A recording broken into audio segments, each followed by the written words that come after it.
It's no secret that China is relentless in its quest for global domination, and today we're going to talk about why this mission isn't exactly taking off as planned. The global arms trade makes up a significant portion of China's trading, as decades of economic growth and military modernization have allowed China to emerge as a key player in this market. In the 2020s, the country even managed to snag a spot within the coveted top 5 largest arms exporters in the world. Yet there's one market where China's ambitions have hit a wall: the market for modern fighter jets. Simply put, no one's buying modern Chinese fighter jets. Well, at least no one of importance on the global stage. Worst of all, it's not due to the lack of trying. In fact, the Chinese aircraft industry has blossomed in the last few decades. It took the country only 30 years to go from the outdated and often unreliable MiG-21 variants to highly advanced and capable modern jets such as the J-20 and J-10. So the supply is there, but what about the demand? Why is it lacking? That's precisely what this video will tackle. But first, you need to understand why demand for Chinese modern fighter jets is so low. This will help you grasp the magnitude of the issue from the get-go and visualize the uphill battle China faces in the global fighter jet market. After all, the numbers don't lie. According to the Stockholm International Peace Research Institute, China exported $7.2 billion of military aircraft between 2000 and 2020. Now, this figure might seem huge on its own, but not when you hear the numbers the top 2 countries posted in the same period. The number 2 aircraft exporter in the world, Russia, sold $61.5 billion worth of military aircraft during the same period. That's almost 9 times more than China, and we haven't even gotten to the number 1 spot. In the number 1 spot, unsurprisingly, is the US, with nearly $100 billion in aircraft exports from 2000 to 2020. Let's not sugarcoat it, that's a chasm between the 2 countries, not a gap. Even France sold twice as many military aircraft as China, despite trailing behind in other areas of military technology. So what gives? Why is China, a nation so accustomed to leading the pack, scoring such abysmal numbers in the global fighter jet market? It's simple really. 3 factors influence the sale of fighter aircraft: the quality, the price tag, and the political influence. China fails to match up in all 3 arenas. Let's break down each factor. First up, the quality and the capabilities of the Chinese fighter jets. Now, you'll see some experts claiming that China's lackluster fighter aircraft sales record has nothing to do with the jets themselves. After all, China has made major strides in developing advanced fighter aircraft, which have impressive capabilities on paper. However, on paper is the key phrase there. Chinese fighter jets might rival their Western counterparts in theory, but they certainly don't have the practice to prove it. To put it plainly, no one really knows how well most Chinese fighter jets will perform in action. After all, these jets are flown by a single air force, the People's Liberation Army Air Force, and have yet to train abroad, let alone participate in actual combat. With this in mind, it isn't surprising that many potential buyers remain concerned about the reliability, maintenance, and overall performance of Chinese fighter jets in real-world combat situations. And let's face it, this isn't really a trial and error kind of industry. Buyers want certainty, not speculation, when investing in such critical assets. So when these buyers do decide to spend their money, they often prefer to stick with established and proven options from countries with a long history of successful military aircraft development and, more importantly, deployment. The US, Russia, and some European nations like France and the UK have a proven track record of combat effectiveness, which makes them a more logical choice, hands down. In some cases, this track record is even spotless, like with the most feared US fighter jet, McDonnell Douglas F-15 Eagle. This makes it nearly impossible for China to compete, especially when it comes to high-stakes contracts for advanced fighter jets. Now, you might think that the relatively low price of Chinese fighter jets should be enough to put the country back in the game, but this isn't the case. Sure, China has offered many affordable jets in the past, some of which can be described as dirt cheap compared to the competition. However, another common factor binds all these aircraft together: they contain Russian engines. To understand why this is an issue for China's competitiveness in the fighter aircraft market, we must take you on a quick journey through China's recent history in aircraft development. Our starting point, the Cold War era. During this period, China didn't have the greatest relationship with the Soviet Union or the USSR, which had previously helped the country jumpstart its own aircraft production. So China was on its own for the first time. Now, ideally, this split with the USSR should have pushed China to develop an entirely independent aircraft industry with indigenous fighter jets, but the reality was quite different. China's early attempts at developing indigenous aircraft boiled down to copying Soviet designs and technologies. To make matters worse, this trend continued well into the 1990s. So the Chinese Shenyang J-5 jet was actually just a licensed MiG-17, a widely used Soviet-designed fighter jet. The next model, the Shenyang J-6, was basically a MiG-19 built in China. The Chengdu J-7, just a MiG-21 repackaged. You get the picture. But what does this have to do with sales of these fighter jets? Well, it's simple. Any jet that contains a Russian engine also requires Russian permission to be sold. This doesn't mean China didn't sell any of these fighter jets. In fact, the J-7 was a fairly popular aircraft sold to a number of countries such as Pakistan, Bangladesh, Namibia, Tanzania, Nigeria, and Sri Lanka, but that's only because Russia didn't see it as a competitor to its own fighter aircraft.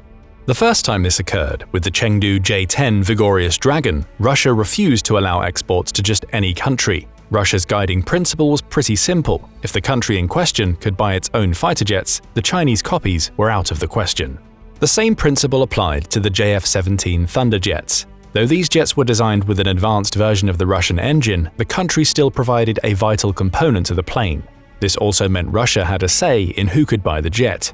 So, the engine in most early Chinese fighter aircraft is what significantly hindered their sales on a global scale. But if these engines represent such a bottleneck, a logical question arises: why doesn't China just manufacture its own engines? Well, it does actually. The modern Russian turbofan jets and copied turbojet engines were followed by modern Chinese engines in the country's production. However, developing and producing reliable, high-performance jet engines is an incredibly complex and challenging task that requires advanced technology, expertise, and years of research and development. Years that China spent copying Soviet aircraft designs. So now that the nation was on its own, the engines it produced were expectedly more expensive than their Russian counterparts. The JF-17 sales have especially been hampered by the lack of an affordable Chinese engine for the aircraft. Of course, this makes perfect sense. Why would buyers choose a more expensive, unproven Chinese engine when they can opt for a cheaper, more reliable Russian one? This is particularly true for countries that have a long-standing relationship with Russia and trust its technology. However, the same applies even to past Chinese buyers. Just look at it this way: they primarily turn to China for fighter jets because of the low cost. So, why would they pay more for the same aircraft all of a sudden? Plus, let's not forget that many of these countries are all set with the aircraft they got from China a decade or so ago. The last thing they need is a more expensive replacement for their existing aircraft. That's why it shouldn't be surprising that the list of buyers of the Chinese fighter jets has remained pretty much unchanged for decades. According to a Center for Strategic and International Studies report, the bulk of China's weapons sales has gone to Pakistan, Bangladesh, and Myanmar, with roughly 63%. The aircraft sales are no different. That makes two of the crucial fighter aircraft selling points in which China lags: proven quality and affordable price tag. But what about the third, political influence? The third factor is arguably the biggest in China's abysmal fighter jet sales and the limited number of past, present, and potential future buyers. You see, all the snazziest tech means nothing if you have no friends to sell it to. That's right, the international fighter aircraft market isn't all about quality and cost. It's primarily about decades-long partnerships and political ties. Spoiler alert, China isn't winning in this arena either, and that's putting it mildly. In fact, the country is substantially more successful in making enemies than friends in this area, and all others. Take the Philippines as an example. During his presidency, which started in 2016, Rodrigo Duterte had one primary goal: to steer the Philippines away from the US and toward China. This goal also included replacing the old hand-me-down fighter jets purchased from the US with Chinese aircraft. Now, on paper, this partnership looked like a slam dunk for China. After all, the Philippines lacked funds, remained unaligned, and was eager to pursue a pro-China course. Yet no such partnership has been established, and China's misguided foreign policy is to blame.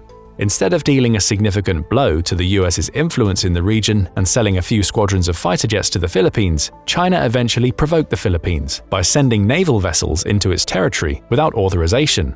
Worst of all, this was just the beginning of the many maritime run-ins between the countries. As of 2024, it's safe to say that the Philippines won't be looking to China for any kind of military equipment anytime soon. But the Philippines isn't the only country with such a sentiment. In fact, it isn't the only Chinese neighbor that's been wary of China's intentions in the region.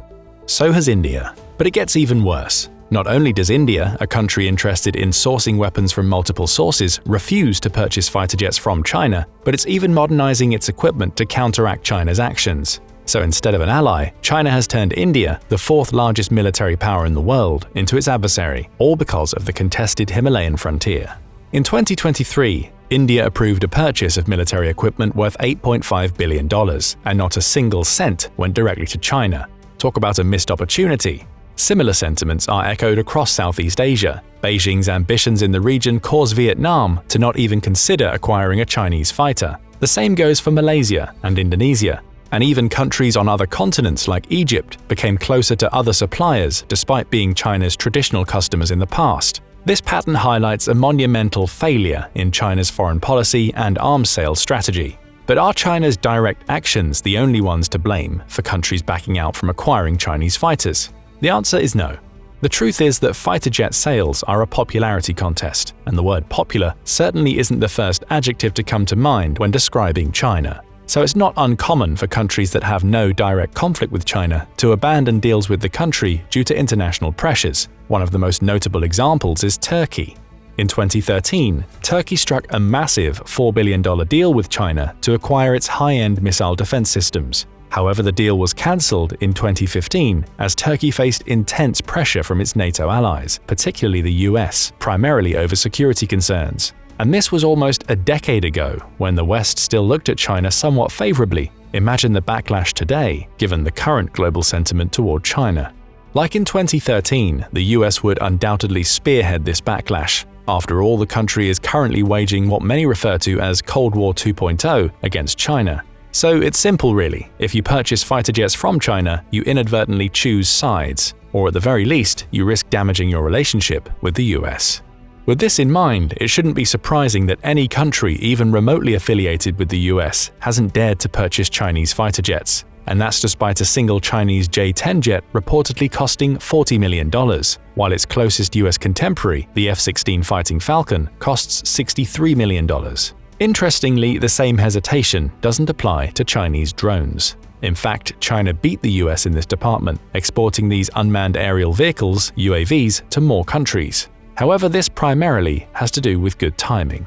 You see, China was one of the only 3 countries selling UAVs at the beginning of the global drone market boom, giving it a head start.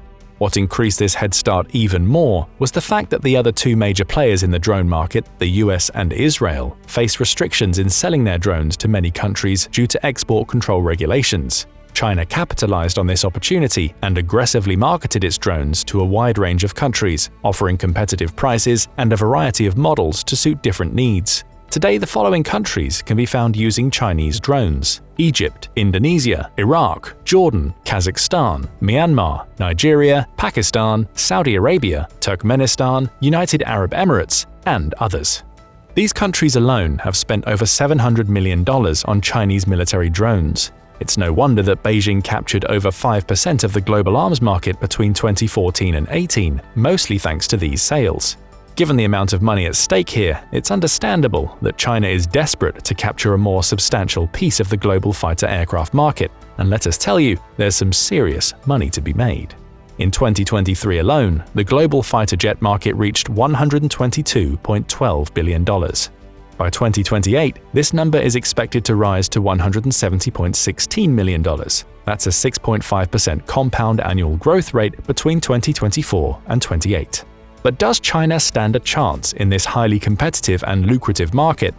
A quick overview of the country's fighter jet offerings should indicate its potential.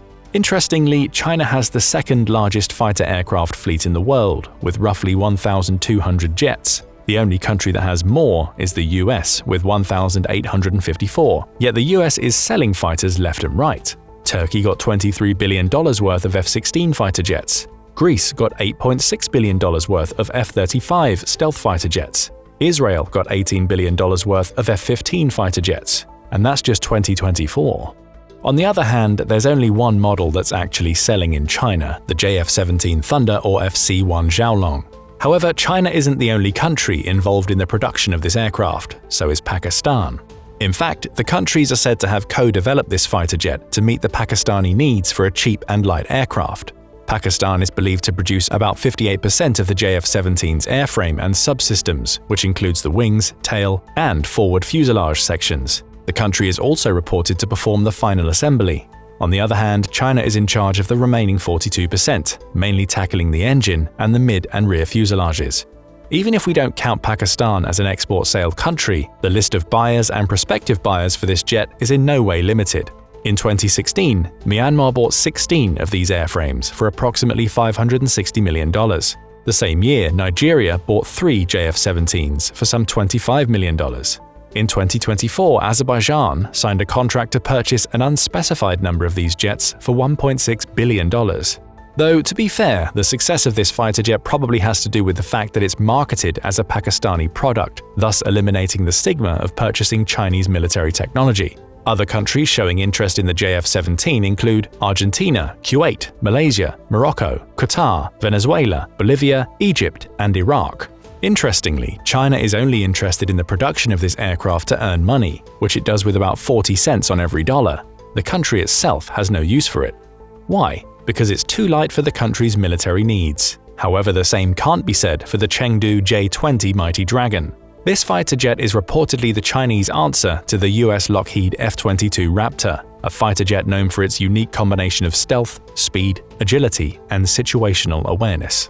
Like the F-22, the J-20 is a fifth-generation air superiority fighter. Its first flight was recorded in 2011, and it joined the People's Liberation Army Air Force (PLAAF) in 2017. China has reportedly built between 200 and 250 of these units, but only about half of them are currently in use. If you think that the remaining 115 units are up for sale, you'd be very wrong. To date, not a single J-20 has been sold by China, but this time it's by design. If you're familiar with the aircraft that reportedly inspired this Chinese fighter, the F-22, you'll know precisely why. In 1998, the US Congress enacted a law that explicitly forbids the sale of the F-22 to any foreign government. The reasoning behind this law is simple. Exporting such an advanced fighter risks exposing the technology behind it to the US's adversaries. One of these adversaries, China, took the same approach with its J-20. The thinking is also the same. As Song Zhongping, a Chinese military expert, put it, the sale of the J-20 was prohibited in order to keep its fifth-generation technology out of hostile hands. But what is the technology China is safeguarding so carefully? Let's have a look at the J-20's reported capabilities to find out. Remember, this is what China claims the J-20 can do. It's not like we have first-hand knowledge of its capabilities. In fact, no one does. This has led many experts to conclude that this fighter jet is overhyped, even going as far as to call it the mighty flawed dragon. But time will tell who's in the right. For now, let's take China at its word, though this is rarely a prudent decision.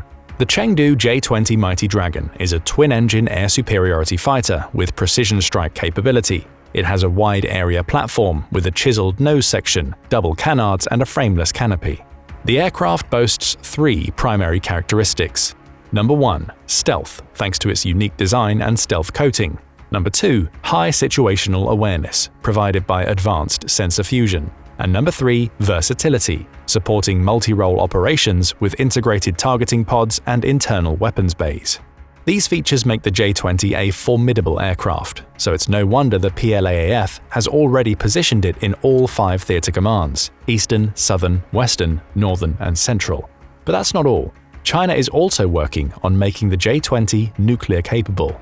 With the way the sales of China's other older models are going, the country might be forced to put the J-20 up for sale, but even if it does so, a boost of the fighter aircraft sales isn't guaranteed. But why? Well, this model is simply too expensive for China's core fighter aircraft customer group. That's not to mention that these countries, like Pakistan, haven't even shown interest in it. As for the countries that have money to buy this aircraft, they'll more likely go with a model whose entire development and performance aren't shrouded in mystery. But what about China's other fighter aircraft? Are there any that can and might be sold? The answer is yes. First up, the Shenyang FC-31 Gyrofalcon. The FC-31 was essentially developed to be sold since the J-20 can't be. This is another 5th-generation multi-role stealth fighter with a twin engine. It was manufactured by a partner of the Aviation Industry Corporation of China, AVIC, China's state-owned aerospace and defense conglomerate, the Shenyang Aircraft Corporation.